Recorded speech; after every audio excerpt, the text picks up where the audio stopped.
So to measure cognition, since I trained in NIMHANS, there is something called a NIMHANS battery, head injury battery. So there are battery of tests that we perform on the patient. Basically it is paper pencil tasks. So based on the comprehension, how much the patient is able to understand, we do this test. Okay.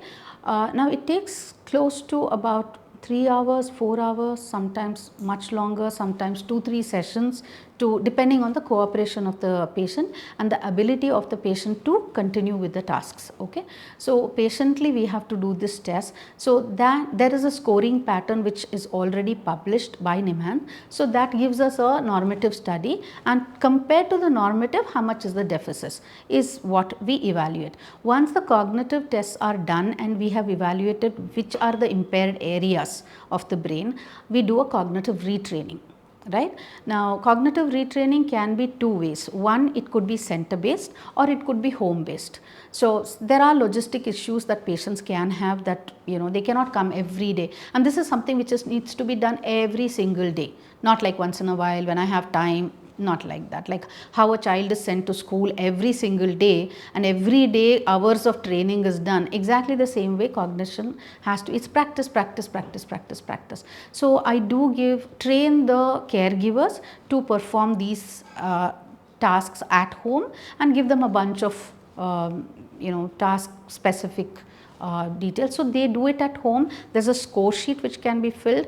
If they can come once a week, I look at it and give the next set. If they can't come, they logistically, they're all over the place. I have patients all over the country. I have patients all over the different parts of the world also. So all they do is, nowadays technology is so good, you take a picture of the score sheet and then you send it to me. I analyze that, then I give them the next bunch of tasks. I can either email it or I can send it on WhatsApp. They take a print of that material and they do the tasks at home. So this is home based therapies, and lot of people have seen improvement and gone back to work. Okay, this is the cognition part of it.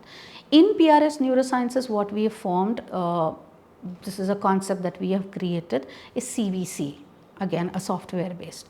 Now cognition, one is, C is cognition, V is vision, like I said, the occupational therapists handle the vision, and third C is the communication, because these are the three most important things which actually makes a person behave as what he is, right? So the CVC is what we have created, and we do trainings, assessment in each of these. Communication is taken care by the speech therapist, vision is taken care by the occupational therapist, the cognition is taken care by the neuropsychologist. So these three people work together, because if the vision impairment is there are a lot of tasks the patient cannot do, right, even in the cognition. So they have to work hand in hand for the improvement to happen.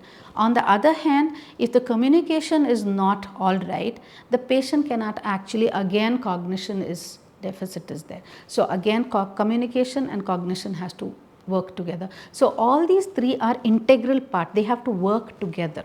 So that is why it is called CVC. So it becomes one entity.